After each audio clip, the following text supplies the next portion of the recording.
Denver Broncos live, coming to you from Studio C. As of course, we're still doing renovations on the bar, though I think we might get back in person in studio this week, as we have a little auxiliary studio that we're setting up there on the second floor. But that's neither here nor there.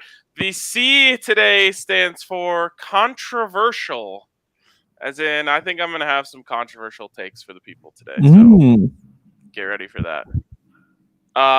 So yeah, let's jump in, guys. First of all, how's everyone doing? How was everyone's weekend? Hank and I actually just participated in the DNVR wiffle ball home run derby, and I wish I could tell you one of us won, but we tied each other. Yeah, I felt so good about it. I got to go early on.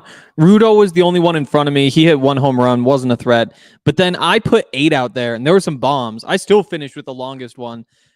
There was like 10 more people after me, though, and you just have to wait and watch. And then eventually Brendan Vogt got in front of us.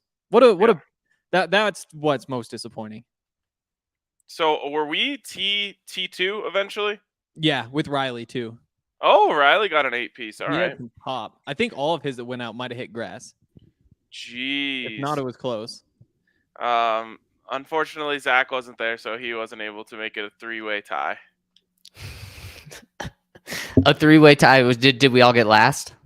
No, we got second. Oh, how about that? Good job. Way to represent, fellas. Mm-hmm. Happy birthday, Annika. Oh, thank you. Yes, a very happy birthday to my wonderful fiance today. You went for breakfast, right? We did, yes, doing some sushi for dinner later. I thought you were about to say sushi for breakfast. Did not do that. That would be an even more sushi move than Ryan. Yeah, I mean, what about like we have breakfast tacos, breakfast quesadillas, breakfast burritos? Could we do breakfast sushi? Oh man, so we're talking egg? Yeah, I assume egg has to be involved in some way. But should it be raw egg since there's raw fish? Is that how we incorporate and make it a sushi sort of thing? All right, so here's what I'm thinking. I've had like an eggs Benedict. I don't remember exactly what it was called when you change the ingredient to like smoked salmon, but we'll just call it eggs, we'll call it eggs Solomon. And wow. I feel like you could take the idea, like you're still getting fish in there, so you're getting that smoked salmon, which is great with breakfast. Semi-raw, some sort of cream cheese ingredient. But I'm just trying to figure out what we're using to replace rice, because no one really eats rice for breakfast. I felt like the rice was fine. You could do a tortilla instead of the seaweed. Tortilla would make sense, but I was thinking you get some sausage links and some bacon. Those are easy to like roll, wrap, you know? Yeah. Oh, you're taking bacon replaces the seaweed. The seaweed. Oh man, we're making this sound delicious now, actually. So I'm thinking it's like egg in the middle, little layer of cream cheese wrapped in bacon, with a little smoked salmon. Oh man, that is sounding good. Too bad you didn't give me this idea yesterday. Then I could have dished up my own little breakfast this morning. Yeah, that would be good. Have you guys? I'm starting to think this reminds me of every ingredient we've thrown out. I've thought of raw and what it's like raw. Have you guys ever seen anyone eat raw bacon? No, that's awful. No, it's like it's a thing. People put it on coat hangers. I don't know why, and eat it off of coat hangers, and it may be the most disgusting thing I've ever seen anyone eat because it takes forever to chew. What corner of the internet are you on? There's a very weird corner. Probably not one you should go down. Is this like a fitness? Like, you're like, if you cook the bacon, you're missing out on like the nutrients or something? Far from a fitness thing. I was hungry when we were talking about breakfast and sushi, and now I am not hungry at all. I'm starving. I had a protein shake this morning. Allie. Then I got to the home run derby, was still hungry. So then I ate like 300 seeds, and I'm still hungry. Yeah, that's the great thing and the terrible thing about seeds is you will eventually kill your lips from salt before you feel satiated. It's so true. They're so good though. They are they're so fun. I'm more of a peanut guy at baseball games. Obviously, like if you're on the field, you're not cracking peanuts, but like when you're in the stands, That I grab like the $3 bag outside. It's a good deal. I only like seeds when I can just like spit them freely wherever I want. Mm. So like, do you guys think it would be chill for me to just sit on my balcony and just spit seeds off the balcony? Yeah, What because floor? you're not 10. shooting them at someone specifically. If it happens to hit someone, well, they shouldn't have been down there. There's nothing below it other than just like a roof of a different part of the building. I Oh, feel like I feel like with balconies, it depends on the floor. Like the higher you get, like all of a sudden it's like, no, this doesn't really hit the ground. You know, Right, it could just like Yeah, wrap yeah. into someone's. No, that takes too long. Whatever, it doesn't work. So yeah, I think if you're way up that high, you can just you're good. Oh, and they just fly out. All right. Yeah, yeah, you don't know where they go. It's fine. Sorry, They Ali, go to- you've they been go to seed overruled 2 heaven. out of 3. Yeah, they might go up. Who's to say? Maybe the gravity's so light up there.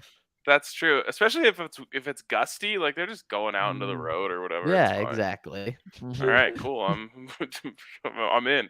All right. So the conversation today actually brings back a conversation that we've had a little bit, but not in this way.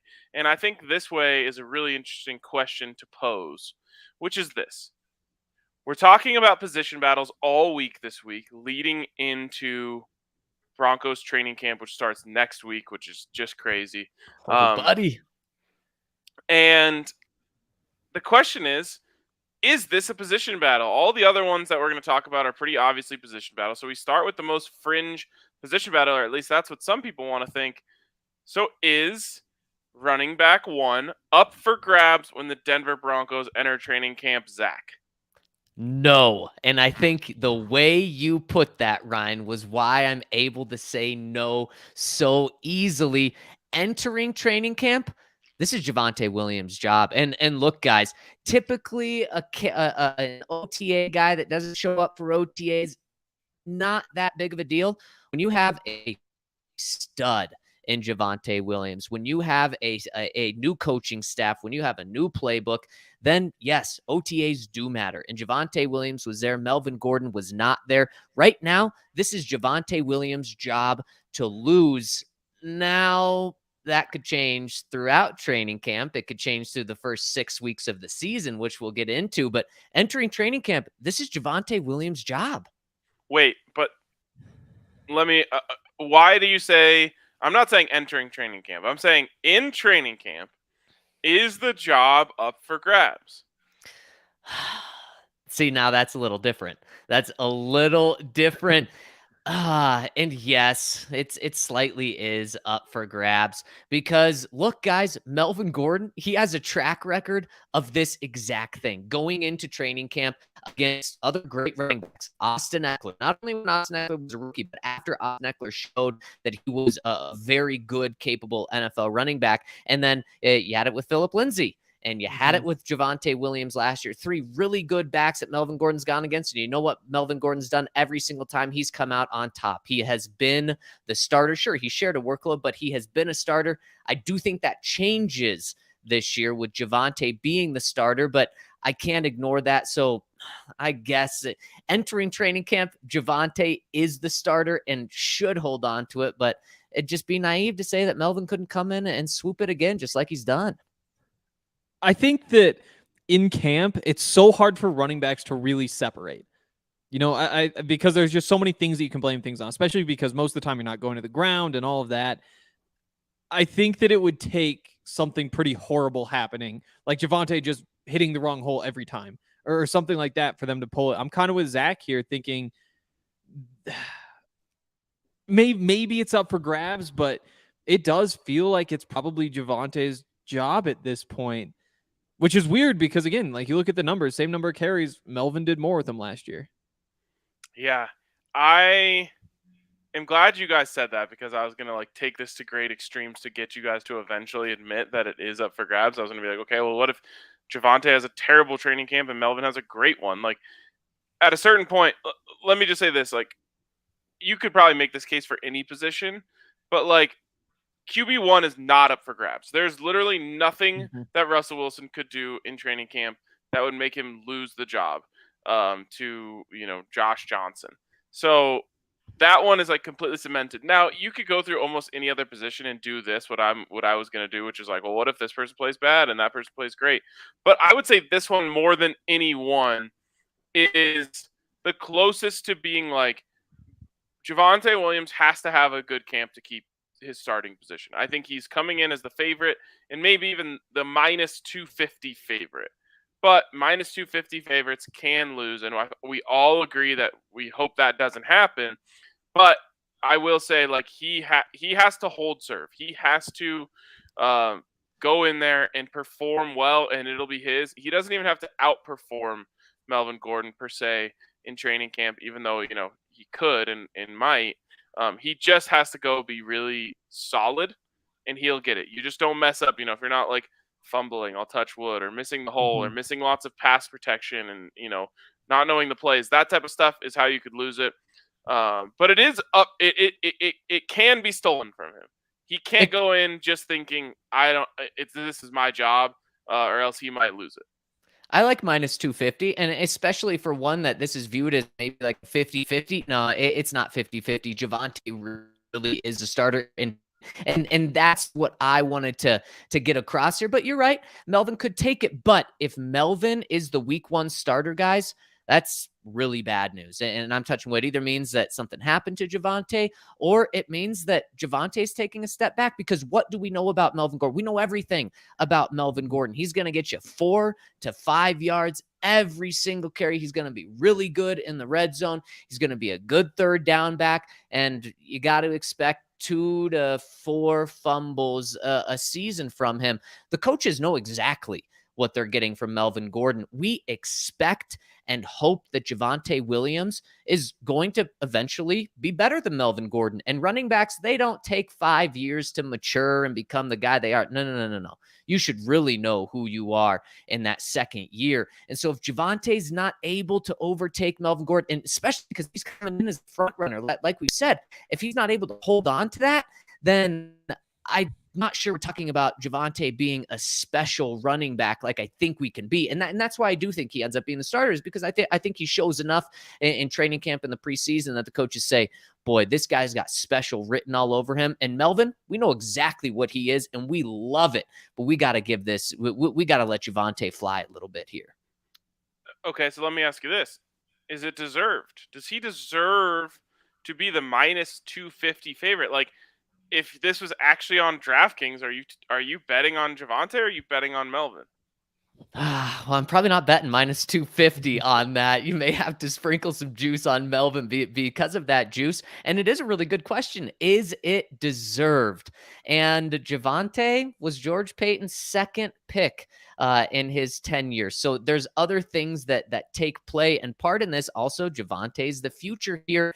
And here's why I'll say it's deserved is I really do think not being at OTAs really hurt Melvin Gordon this year. If Melvin Gordon was there, then I'd say no, it's probably not deserved, because like Henry said, Melvin was the starter all of last year. They both split the carries, and Melvin did just a bit more, about the sound of like 15 yards more than Javonte. So I wouldn't be able to make that case as strongly, but Melvin, and again, I don't want to make this a big deal year in and year out, but for this one, it did matter if you were there, because it's an all new coaching staff, all new scheme. Totally. And again, like they didn't bring him back right away. It would have been one thing if they say, you know what, let's just re-sign Melvin Gordon right now. We think he's an important guy here. I think Jose pointed this out in the comments too, but if they really wanted Melvin Gordon to be the guy, they would have done something about that early. I think they realized that he could be a really good number 2, and how could you not just roll with Javonte? When both of them have similar results, there's good reason to think that one could be getting much better. You gotta give him the chance. Just by that logic, you want to give him the job. I think just the level of excitement that he brings. And it's Nathaniel Hackett too. It's not Vic Fangio back there saying, he's proven, he's whatever. It's, I wonder if this guy's gonna be fun. And it does look like he's going to be really fun. So there's just so many signs pointing to Javonte that I would be surprised if it isn't him.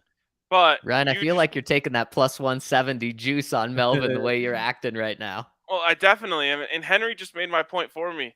It's not deserved, and look, this is going to come off as like I'm pro Melvin and anti Javonte, and anyone who knows me would know that that is not the case at all. I love Javonte, I'm whatever on Melvin, but it's not deserved. You said things like you want to give him the job, and things like that as you're talking. Yes, of course you do, and you think that he eventually could be better than Melvin Gordon. It's all these words that all point to it's not deserved. It's just you are kind of trying to will it into existence by being like, hey, look, he's younger, he has more potential, he's a little more explosive, all these things. So the truth is, no, it's not deserved. That doesn't mean that, but not everything the way it works out in football is always because you deserve it. Melvin Gordon has only proven to this point that he is a better running back than Javonte Williams. Just based on the evidence. He beat him, last year with the same amount of touches, all those things. But in football, in sports, it's not always just that. There's a lot more that's at play. So this is why I keep reminding people, don't be upset, or at least, don't be surprised when the carry counts come out pretty even, because this is just what happens. Before the season starts and before the film is out there, you can talk yourself into potential. And I'm not saying that Javonte Williams is not going to live up to that potential, but I do think when you say we know exactly what Melvin is, and what is that? A very consistent performer. I've said it a million times. I think the consistency is going to be addicting for the coaching staff, and he's going to get a lot of carries. So again, you're hoping on potential, and you're looking at the flashes from last year and being like, this is what Javonte can be. He has not yet earned it, and because of that, that's why I would take the plus 170 on Melvin Gordon, because I'm just saying, hey, look, Javonte still has to go prove it. Melvin Gordon, I know what he is, and that is a very good NFL running back. I think Javonte Williams is going to eventually become a star, but it's, for some reason in my head, I'm thinking of this as like a UFC fight. And if it was a UFC fight, I'd be betting on the wily vet who I know has a tough chin and is going to be able to stand in there with this young guy like he has time and time again. Well, and Ryan, I'm going to go a step further. One of the things you said is that you wouldn't be surprised if it's 50-50 split at the end of the season between those two. It should be close to a 50-50 split. And I love Javonte's potential. I think he can be a star, but you want him to be a star for the next 2 to 5 years, ideally, realistically. Obviously, you want him to be a star for 10 years, but just with the way NFL running backs are, next 2 to 5 years, you have Melvin Gordon on this team right now, who is a really good running back. Javonte, how does he play? You talk about having that hard chin. Well, he uses that when he's on the field because he just runs into people left and right. And that is where Javonte is the best at as of right now in his game, is just bulldozing people.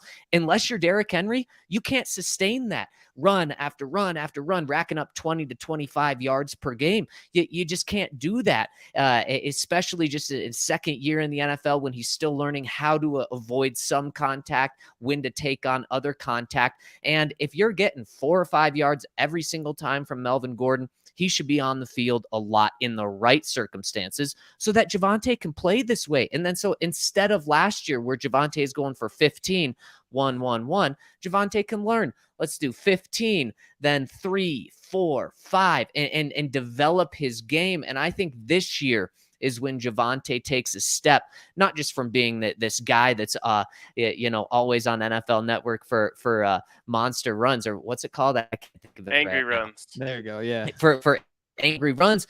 But he's showing up on stat sheet for just consistency as well. And then next year they say, okay, Javonte, here's your 3-year window of being a bell cow back. So not necessarily 50-50, but I think it should be 55-45. I think Melvin Gordon should get the ball a lot. Definitely. And going back to Javonte not quite having the same numbers, we talk a lot about the rookie wall before the season. It's like, do you want this guy in fantasy? Because late in the year, these guys aren't used to playing so many games. Javonte his 3 of his 5 worst games by yards per carry were in those 3 last games of the season. And so you see that little bit of drop off there. And all of a sudden, if he turns those into average games, all of a sudden, maybe he's in front of Melvin. And just for reference, I think Melvin was 12 for 110 in week 17 against the Chiefs last year. So can't put it all on blocking, So there is some of that where you just say he's a rookie. Week 1 was rough for him too. That's his first NFL game. You expect better numbers there as well. And so I think that, you can get more in depth than just saying year 2 will be better than year 1 when you just look at some of these things and say, oh, that's going to be better. That's going to be better. And so it makes it easier to bet on it. But yeah, Melvin, again, like fringe Pro Bowl back. Whether Melvin Gordon makes the Pro Bowl in any given year is just based on opportunity. I like that point. That's great. All right. Well, last thing I want to say about this. Zach, has Nathaniel Hackett talked at all about whether or not this is like an open competition or anything like that? No. Okay. And he's avoided that like the plague. So if asked, what is he going to say? I want your prediction. Oh, he's gonna say, oh, both guys. I mean, I love the way Javonte runs, and Melvin. He's a solid veteran back. He comes in here. Both these guys are really gonna help the team out. You want a bunch of backs. Yeah. That's what I was gonna say is, look, in our offense, we don't really see anyone as RB1 or RB2. Like, you need a stable out here in today's NFL. Blah blah blah. That's honestly what concerns me the most. As if like they're like behind closed doors, like it's 60-40 or something like that. But just to balance things out, we'll say week 1, both guys have their packages. We just happened to call Melvin's package on the first play. He got that first start, and then it's 60-40 the rest of the way. We all know how things play out. Henry, that's certainly how they're going to phrase it, but they know damn well what package they're calling and who's going to get the official start. I do think that they'll give that nod to Javonte Williams. And I really do think, again, I really don't want to put too much on this outside of this circumstance. I really do think it's going to be, hey, Javonte's just been in the building more, been around. But something I do have to give credit to Melvin Gordon is he's playing his card right. He's all over Russell Wilson and doing all the side things with him. Maybe not even the main event, aka OTA practices, but he's doing all the side things with him. And at the end of the day, if Nathaniel Hackett says these guys are 50-50, I don't care who starts. Hey, Russ, who should be the starting running back? Russ is going to say Melvin, and that's just a huge thing to have in his back pocket. Is he's got Russ's love. Those Badgers, they band together. What's a pack of Badgers called? Wow. I don't know. Hopefully it's like a pack of crows, a murder. A murder. Wait, speaking of colleges and banding together, like you two band together with the Buffs. I was in a Denver Starbucks today, and they've got CU Gold Cups in their locations now. So I mean, you guys gotta love that. Yeah, that's the flagship university of the state of Colorado. I mean, why can't we have some crimson and gold in the Denver Starbucks locations? I mean, probably not enough fanfare. Once you get a football team, you can be in Starbucks. All right. Well, one of our favorite teams is over at Breckenridge Brewery, where they brew up some of the best beers in the world, including Strawberry Sky, which man, what a weekend beer. Like, there's just something about a Friday afternoon. Strawberry Sky, a long ways away from there, but we can all close our eyes and dream of Friday afternoon, and just like the weather's perfect, and then you just open a Strawberry Sky, and it just feels like your life just got so much better. So go down, find your nearest liquor store, get some Strawberry Skies. You could maybe crack into a midweek, but I would say save that first crack for the weekend and just kick it off right. Hit up our friends over at Breckenridge Brewery, and you can use the Breck Brew locator on their website to find out where the nearest ones are to you. And DraftKings Sportsbook. Hit us up. Oh, yeah. Take us, Henry. There we go. I actually took a beating from DraftKings this week, which is a shame. Well, that's not true because I also hit that 14-1 parlay. So overall, I guess I came out about the same. But the Did you open hear got about me? Yeah, I've heard about you, and I actually have been like I can't remember what it was. I was scrolling through Twitter this morning. That's what it was. And somebody tweeted something about Australia, and I just got like these awful feelings. Or it's just like, oh my gosh. And I was like, what was that about? And it's like because of Cam Smith. That as what happened was I had Victor Hovland 40-1 to win the Open. They had a 4-shot lead, him and Rory in that final group. So what did I do? I was responsible and I hedged. And so I balanced out Rory at minus money, not a total balance, but I was like, there's no way those losers. So guys, moral of the story. I have a new least favorite golfer, and that man is Cameron Smith. And how could you do the sewer rat like that? He is so dope. The mustache. Wait, so Ryan, you got to tell us your side of this. Well, once again, I tried to give my friends good betting advice, and none of them listened to me, but I did. I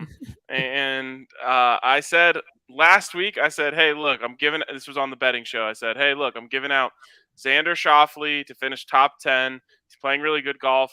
I'm giving you guys a sensible bet here, but go ahead and, if you want, take him to win the tournament as well. A little sprinkle here or there. What happened? Xander Schauffele, of course, he finished top 10 because he won the tournament. Then the next week, I said the same thing. Hey, look, Cam Smith, this guy always finishes top 10 in majors. This is an easy bet. Take him. And also sprinkle a little bit on him to win the tournament as well. And, of course, he went and did it. The saddest part is I knew I was going to be hanging out with Spencer and Mitch Smith all weekend. So I was like, oh, I got to bet on their cousin, Cameron, to win the Open. And, of course, they'll be on it too. So we'll all be cheering for him. Well, those guys, I almost cursed, which I could have done, but I didn't. I don't know, for some reason. Those guys, responsible gaming right there, Yes. right, Ryan. Those guys didn't do it, so they were like rooting against him, even though he's like their favorite golfer, because they just didn't want to have the FOMO. But my partner in the golf tournament that I played with this weekend, Bryce, he also had him, so we had a great celebration on the 8th fairway yesterday when we found out that Cam won. Awesome. Hell yeah. Great call. Hey, I'm a little offended. I'm not on your friend group of friends that you tell about the winning bets. Maybe I'll make it on this weekend. I tell the entire world on youtube.com. And you have my phone number. Wow. And I think I might have said it on this podcast. I obviously gave out my boy Ronan Malarney on here. He made it to -3 at one point, and then he missed the cut at 7 over. -3. No, you did give out you gave out Xander Schauffele top 10 finish on this pod. You certainly did. Sorry, he made it to 3 under. I'm actually thinking of -3 because I played in a Stableford tournament this weekend where that's an actual score. And no cheating? No. Well, who knows? Not in this tournament. But we played in the top flight, so it was real. You had to have real scores. You couldn't sandbag your way through it. I see. And speaking of not sandbagging, guys, let's make it official. Let's do our DraftKings Sportsbook pick of the week right now. I'm just going to go straight to tonight. The Home Run Derby. Hank gave out, what did you give out? Like 30,000 to plus 30,000 odds last week or something? I'm not going that high, but I'm going to go with the old man, the biggest dog in the Home Run Derby tonight. I'm going Albert Pujols. I'm sprinkling. I mean, we're not talking a big bet. I'm talking a little sprinkle on this. Plus 2,200 on Pujols to pull out a miracle. It's his 5th home run derby. He's never won one. He only has 6 home runs this year. Everything's pointing against him, except for the fact that I think the only reason he's playing this year is to win this home run derby. So he's going to save it all and cash out a plus 220. I'll kind of build off of Zach here and take Albert Pujols under 18.5 home runs. that's not building off of Zach. That's chopping him. That's chopping his legs off. Maybe I'll throw a sprinkle on there too, just so it just can't be that middle. Like he's either going to be terrible or he's going to win it, and I don't think he's going to win it. So Zach, you convinced me. You convinced me. I was also hearing Albert Pujols, his age is not his real age. Like he absolutely lied. So he's 5 years older? Yeah, at least. Wow. He's almost 50. Yeah. At what point in life do you correct that? Never. I know. That's great. Tough. There's certain things you just have to take to the grave with you. And that's one of them. maybe like in a book, like a tell-all book, if you need some money after your career. Right. Buy this book to find out my real age. Someone tweets it on release day after 5 minutes. Yeah. No one buys the book. Geez, we made so much money off the home run derby last year when it was at Coors. I didn't even think about it tonight. But there's a very easy choice here, and you're still getting 2-1 on him. So Pete Alonso, he's going to win again, the polar bear. He has such an easy swing. He backspins the hell out of the ball, and it just soars out of there every time.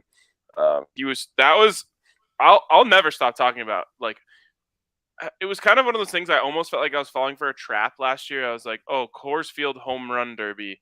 That sounds electric. I should go. And then after I spent like a bunch of money on the tickets, I was like, did I just fall for something? Like, is this a trick? And then I went to it and I was like, nope, this was every bit as good as I thought it was going to be. Like the crowd just like one after another, like, oh, it was awesome. So shout out Pete Alonso. He put on a show for us last year. I was also very drunk and made it even better. I want to see that, Ryan. I want to have that energy tonight. So Ryan, over under 38.5 home runs for your guy, Pete. Over. Easy over. And one more thing that's easy is checking us out over at thednvr.com. We've got the best Colorado sports coverage from anything. I mean, we're talking American Raptors, we're talking Rapids, we're talking college sports, and of course, Broncos training camp. There's going to be no better place to be. So you want to make sure you sign up this week so that you're in. You get all the best training camp coverage next week over at thednvr.com. And when you sign up for an annual membership, you get a free t-shirt. So check us out over at thednvr.com. Also, just because I've done it back-to-back weeks, I'll just give out a winner for the golf tournament this week. We're going with Cameron Tringale plus 1,800. Okay. You can't tell me that that's not a perfect name to win a small tournament after a big tournament. Like, you just see, you're like, oh yeah, this guy like goes crazy and shoots 35 under at some Mickey Mouse tournament. What tournament is it? I hope it's called the Mickey Mouse tournament. That'd be great. It's the 3M Open. The first two M's are Mickey and Mouse. I don't know what the third one is. That it really could be. It really could be. I love it. All right, boys. Madden is coming out with their rankings over the weeks, or I guess over the days of this week, slowly rolling them out for the opening rankings of Madden 23. And that seems like something we could get mad about. So let's check out these rankings. Anything notable pop out to you, Henry? Honestly, the receiver rankings are right.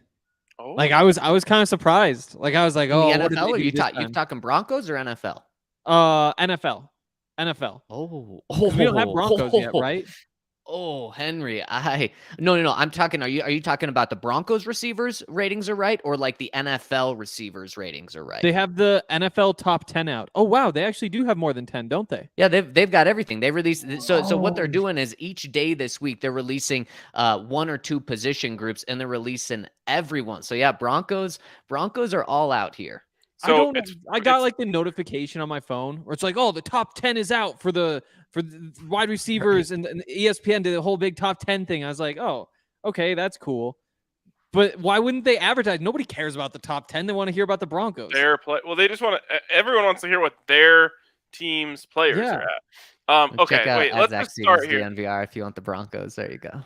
Oh, geez, that's not surprising that you already have that out. Okay, let's talk about the top 10 though, because I find this very interesting. Devontae Adams number 1, Cooper Kupp number 2. By the way, Devontae Adams 99 overall. Tyreek Hill number 3, DeAndre Hopkins number 4, Stephon Diggs, Justin Jefferson, Mike Evans, Keenan Allen, Terry McLaurin, Amari Cooper. What is your biggest issue with that page? Biggest issue is it does not include Jamar Chase. Oh, really good point. Okay. I really think he should be in there. And actually, I totally disagree with what Henry said. I think the NFL or Madden got the NFL wide receiver rankings very wrong in many places. Although I think they nailed the Broncos, which we'll get to in a second. But Jamar Chase, guys, he's in the 80s. He's Yeah. how does he not get a 90 at least? And I mean, I would wait. Everyone would rather have Jamar Chase than Keenan Allen, right? Than Amari Yes. Cooper. I mean, come on. Yes. But again, you can't factor in age. So you have to say this year, Jamar Chase or Amari Cooper. I go Jamar Jamar Chase. Chase 10 times out of 10. The gap is that big? Close. Yes. I also kind of have an issue with Cooper Kupp not being number 1. He won the Triple Crown last year. Yeah, That's but very fair. Davante Adams. Again, like it's just like kind of a play style thing, honestly. It's really easy to say, well, if I had the choice between those two, I would take Davante Adams. And then you realize that like Davante Adams had a better quarterback and had worse stats and got less far in the playoffs. And Cooper Kupp had a worse quarterback, had the better stats in every category, and won the Super Bowl. How could you not take him? I completely agree. He should be number 1 here. And I honestly have an issue with Davante Adams being a 99. And I'm not trying to say Davante Adams isn't a 90. He's, a 97, 98. He's fantastic. So good. But when I think of 99, that should be Aaron Donald and List in the entire NFL right now. 99 should be, I believe, like FIFA does it this way, where it's like 99, the best players in the game are 97 and something like that. I think that Aaron Donald is the only true 99 in the NFL right now. I don't think Davante Adams is like the best wide receiver you can ever put together. I think that each position should be on a scale of its own. And it's just against that year, not against like all time, because every game is played in a vacuum. It's not like we're like trying to write the history books here. We're just trying to make a video game.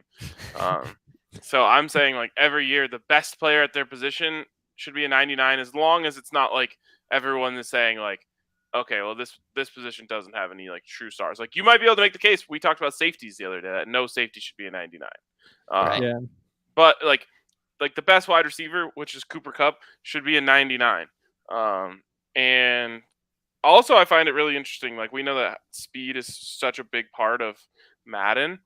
Listen to this, of the speeds of the top 7 other than Tyreek Hill: 89 speed, 90 speed, 92 speed, 91 speed, 90 speed, 88 speed. That's a great point. That's kind of crazy. Yeah, it's a really good point. And speed it's not way more important in Madden than it is in real life. Yeah. Yeah, for sure. Yeah. There's I also was the fact say that, these like, in the DMVR Madden League, all the speeds just get pumped up. Like all the players get pumped up and everybody's just trying to get speed. So you wind up with a bunch of guys who are like 95, 96. Like they're just, I don't know that it's necessarily those guys are like not fast as much as the scaling is just a little bit different. All right. Well, let's scroll through to page 3. Yep. Where you find the first Bronco, and it's Courtland Sutton at 84 overall.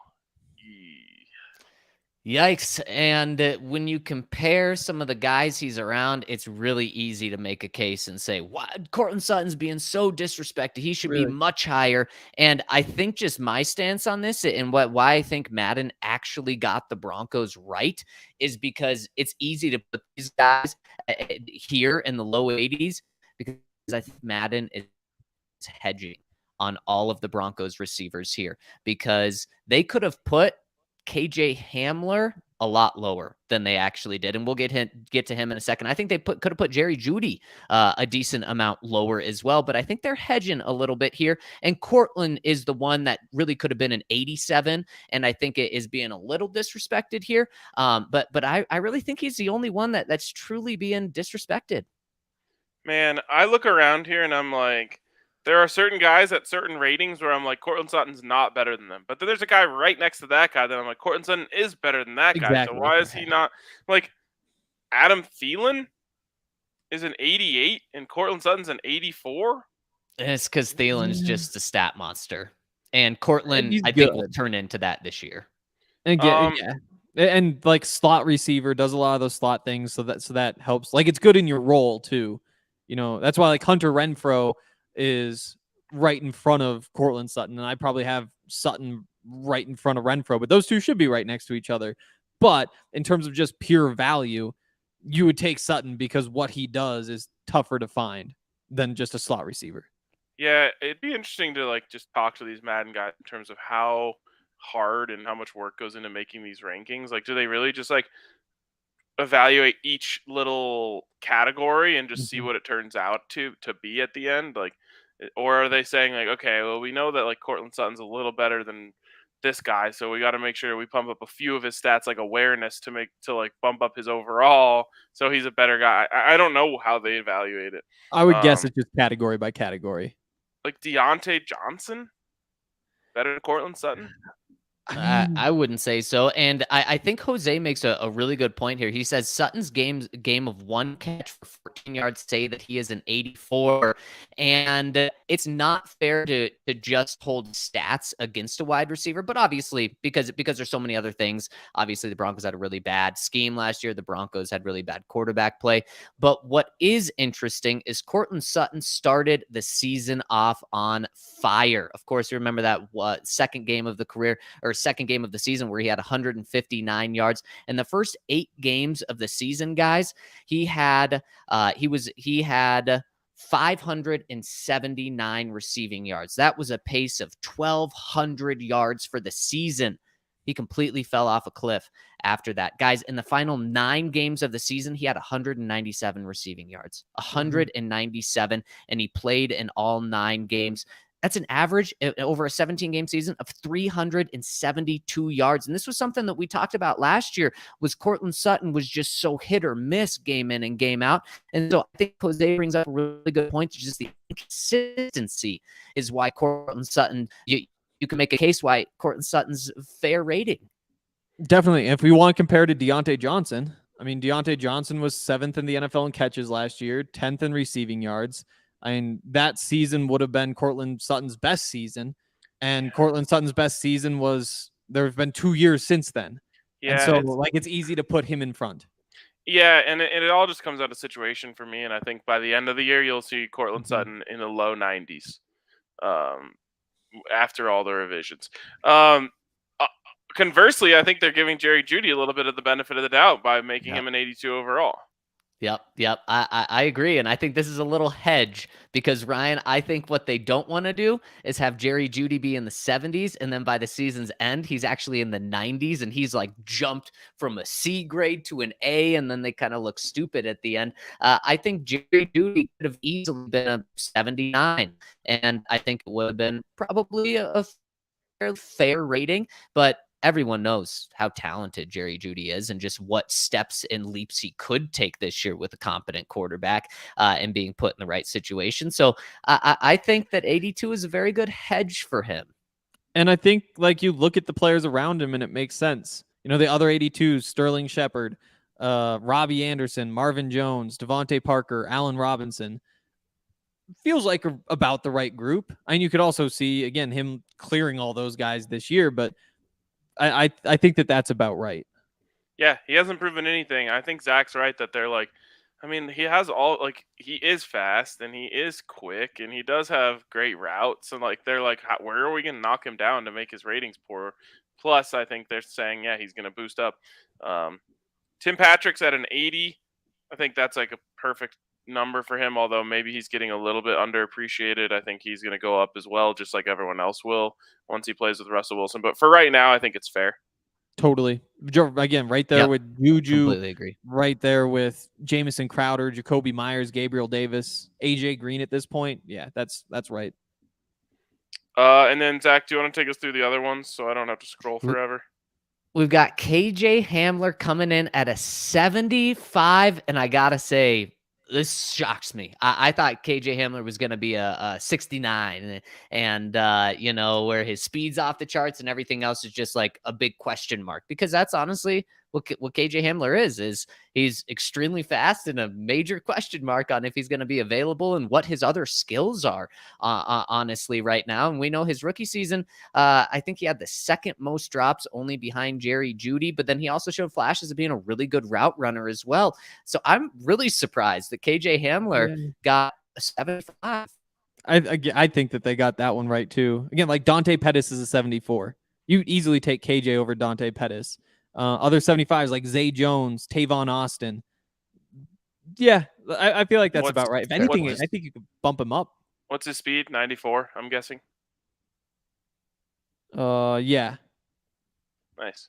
I guessed right. Ding, ding, ding, Good ding. guess. Nice. Jahan Dotson's a 75. Drake I think- London's a 75. That's a tough one. I think that his speed is actually higher than that, but they just know if they put it higher than that, he's gonna like they put it where it's supposed to be, then he's gonna be like one of the best receivers in Madden. Like Right. he's Yeah. he's probably a 96, maybe a 97 speed. I agree. That's fun. what he should be. And guys, speaking of nice, the last receiver I'm going to go through is the 5th on the depth chart, or according to them, the 5th best receiver on the Montrell? Broncos. Kendall Hinton coming Oh. in at a nice 69. Wow. Real quick, KJ, if he was 96, that'd be 7th best in the league. Is he the 7th fastest receiver? I think he might be top 4. Yeah. Really? If not Yeah. faster. Yep. Okay. Like Tyreek Hill's the only one that I'm saying definitively is faster than KJ. Okay. Who's second? Jalen Waddle. Let me go back. Sorry. You caught him with his Um, pants down, Ryan. I did. 99, Tyreek Hill. 98, you've got Quez Watkins and Jamison Williams. 97, Whoa. Marquise Brown, Mecole Hardman, Jalen Waddle. 96, Anthony Schwartz, and Marquise Goodwin. Whoa. Wow. They're putting a rookie at 98 speed? Not just He's a rookie. fast, I love though. I love Jamison Williams, but not a rookie coming off a torn ACL. The ACL is more concerning. I don't think Who they is- care about rookie. Like, because speed translates. Like, if you're Quez fast, you're fast. You're not Watkins? going to get faster. Yeah. I didn't watch Eagles all that much. I can't speak on that. I watch the Yeah. Eagles a lot, and he's fast, but I just both of those guys are going to average 2,000 yards a year in the DNVR Madden League because of those Then ratings. that is why it's not the Yeah. NFL. Yeah, they certainly will. And guys, if you want to be fast, you got to check out our friends over at Athletic Greens, or if you want your body at peak performance, boy, you got to get Athletic Greens. All it is you take 1 scoop, throw it in your water in the morning, and it gives you so much good stuff, including 75 high-quality vitamins, minerals, whole food source, superfoods, probiotics, and adaptogens. So if you want to perform at a better level, Athletic Greens turn to. If you just want to feel better as a person living your life, turn to Athletic Greens, because all of those things that it provides is going to make you feel better. We're all on the AG kick, and it has made us glow. It's made us feel better, and it over 1,000 people agree with us because it has over 7,000 5-star reviews. It's less than your cup of coffee a day, and it's lifestyle friendly. Good for keto, paleo, vegan, dairy-free, gluten-free. Contains less than 1 gram of sugar and no GMOs, no nasty chemicals. It's all the good things. And if you want a deal when you get some Athletic Greens, go to athleticgreens.com/Broncos, and you'll get 1 free year supply of immune-supporting vitamin D and 5 free travel packs with your first purchase. That's athleticgreens.com/Broncos. All right. Also going to give a shout out to our friends over at the American Raptors, where you can go down and have a good old time on the weekend for free. So tickets cost nothing. You get to go down to Infinity Park, which is a great venue to hang out at. They've got Breckenridge Brews down there last I checked. So you can go down, enjoy the sun, have some Breck Brews, and watch the American Raptors play rugby. It's an awesome experiment that they're doing there, trying to take players from other sports who nearly made it to the very tip top, or made it to the tip top and weren't able to hang, and bringing them into rugby to see if we can use some of the best athletes in our country to improve our rugby team at the world stage. So check out the American Raptors. Go down there. Have a good time.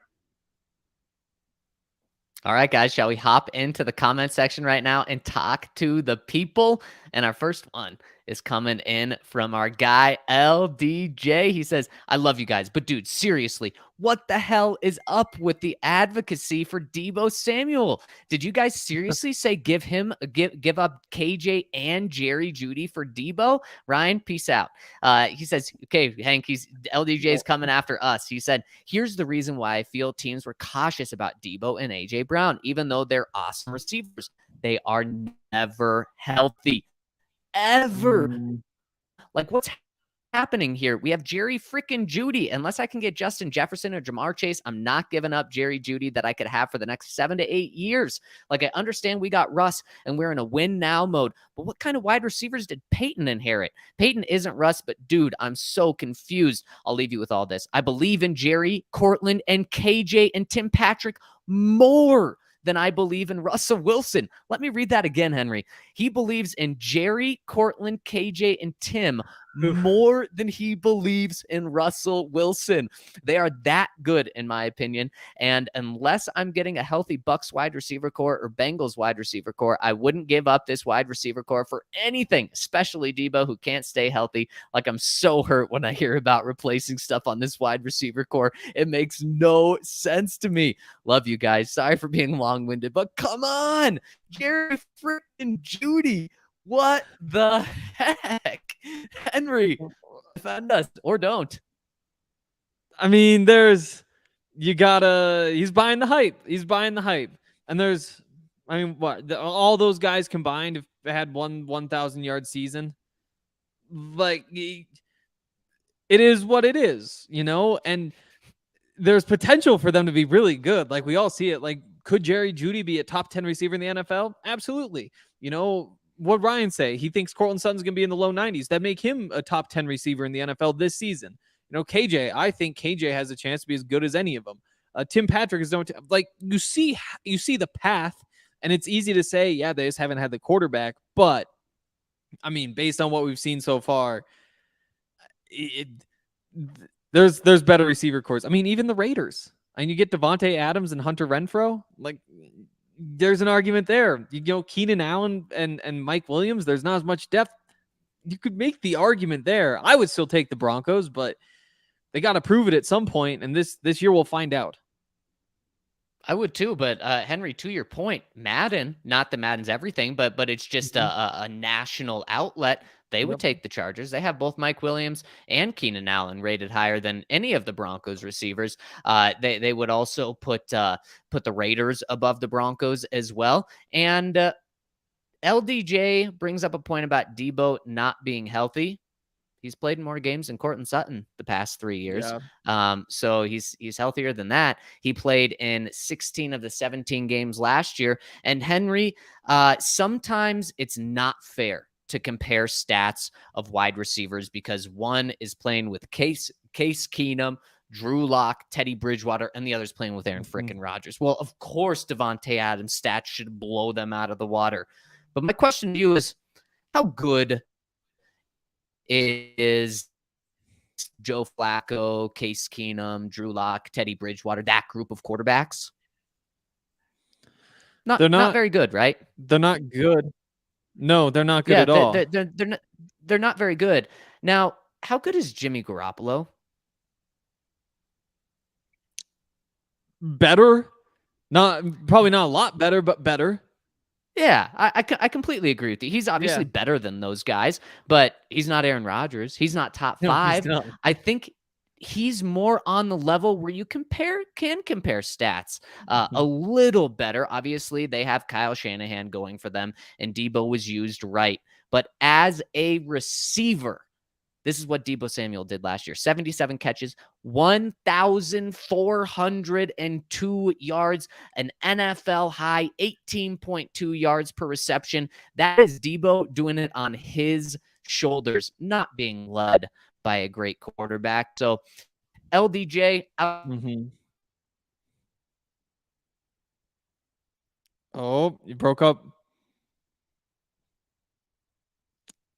I'm not sure. Either you broke up or I broke up. It's Zach. Oh, it is Zach? Okay. Well, hopefully we get Zach back. I think we know where Zach is going. Like And on top of that, I guess Debo also had 365 rushing yards and 14 total touchdowns. So that's pretty solid. There he is. Zach is back. Sorry about that, Hank. I think we got the point. Yes. I think so. Let's move on and talk to Micah Pexer. He says, anyone ever tried the Canadian Breakfast Classic? Oh boy, you want to read that one for me, Hank? Was it chode in a hole? Yes. I saw this comment come in this morning. I don't know if this is real. Is he just pulling our leg here? Let's Google. I'm not quite sure if you want to Google that one, Hank, but Toad in the Hole. yeah, we probably shouldn't have a song from read this one. From Priest Crippler. Yeah, no, I don't think that's a real thing. Yeah, Toad in the Hole is what's coming up. Wow. Micah, you got us. Next one from the Danimal. He says, catching up on a couple of weeks of pods after a lovely excursion to Ukraine. It seems Zach and I had complete opposite European experiences. I should kill my travel agent. Yeah, I would imagine you had a very different experience. He says, but it hit me when y'all bring up the London game. What's the plan? Where's the pub crawl? What's the tailgate? Are we going to do the best soccer hooligan impression and trounce some Jags fans? Inquiring minds need to know so we can book flights. Hit us with the plans, please, gents. Stay awesome. Danimal, what I'll say is stay tuned. That is next on our agenda. So we're already working on it, but we've got an awesome plan. And stay tuned for the details, Danimal. We'll love to see you there. Yes. And I believe final one coming in from Beham Broncos says, happy Monday, dudes. I'm thrilled to hear about the DNVR plans for the Titans game. Oh, I love this. People are pumped to hear about London, pumped to hear about Nashville. He says, I can't wait to meet you guys and the other Tennessee Bronco fans. Speaking of, if you're part of the DNVR fam and live in Tennessee, hit me up on Twitter at YOLO Swaggin a Box. Oh, YOLO Swag in a Box _ and say hi. So if you're in Tennessee or that area, hit him up at YOLO Swag in a Box _ on Twitter. He says, my question for today is, what are your guys' experiences with fishing? I heard Ryan mention it the other week, and being an avid fisherman, I just wanted to hear you guys talk about it. By the way, shameless plug, I have a fishing YouTube channel. Check it out at Alex Roberts Fishing if anyone is interested. Thanks, boys. Love to hear that, Beham Bronco. Henry, I feel like you're the fisherman of the group. I mean, you're from Montana. Probably some great fishing. There is some great fishing up there. That is for sure. People tell me all about it. Like, you know, growing up, elementary you're not school, a big there's fisher. a couple field trips every year. You go out and fish. My thing is, I don't really like touching them or hurting them. You know, like I've always thought you just tie like a worm. I don't necessarily like touching the worms either. Tie something onto the end of the string, fling it out there, and just kind of like have fun feeding the fish would be more my speed. And I think I'm growing out of it a little bit. Like I think I could handle myself now, but it's like, I don't need to. They just like wiggle around and stuff, and it's like, I don't. I like the experience, but not the fish. Henry, I could be right there with you, just drinking some beers, feeding fish as we watch other people go fishing. I really like that idea. The one time I can remember fishing, and I've probably been a few times when I was young, but not many. The one time I can remember, I caught this fish when I was a kid. It seemed like a really big fish, and it was just me and my buddy, and we were camping with his family, and his dad was back at the campsite when I caught this. And so I'm like, I just caught this fish. I'm like, here, you stay with the fish, keep it when I go get dad to bring back so that he can, like, unhook the fish and everything. Mm-hmm. Well, my friend felt the exact same way as we did, and of course just didn't want to touch it and kind of threw it back in the water. So when I got back, my catch was gone. Oh, that's a shame. There was one camping trip right after I graduated high school with some of my friends, and one of them was in charge of the food, and there's like, okay, Ike has the food covered. And then we get out there, and he says, I figured we'd catch enough fish for about a day's worth of food. And we did not, and it was horrible. So that was a real fun experience for me. And also, if anybody's listening to this podcast, we lost Zach again, and hopefully he's going to be back soon. I don't have the comments pulled up. That was the last one, remember? But I will say, Ryan's family is big into fishing, and Ryan, every time I've gone fishing with him, he's caught fish. So I think he's the fisherman of the group. Okay. Oh, he is the fisherman of the group. Thanks for that insight, Allie. I definitely thought Mr. Hank, Mr. Montana. I mean, you talk. I feel like you talk up a big game about being an outdoorsman. I'm more of a looker than like catcher, a shooter, or anything like that. I'll feed the animals. I'm down for that. Was that your pickup line when you were in bars back in the day before you were you were tied up? Was I'm more of a looker, baby. It wouldn't have been inaccurate. I wasn't much of a tucker at that point. I wasn't the shoot my shot kind of guy. But also, I guess if I just say that I was sitting there looking, that's a little creepy too. So that's true. I guess more of a looker in terms of your looks do the talking instead of like, yeah, I'm just looking at you. Yeah, two very different things. Okay, yeah, definitely. You're more of a looker than a starer. Yeah, the staring gets bad. I'm more of a peeker. Oh, peeker. Oh my gosh. We got to end before it gets worse for you. Yeah, Hank. please end Yeah. the show. No, because that Not is good. I just realized no, there's No, never but it's want like, to oh, you walked in like No, yeah, no. No.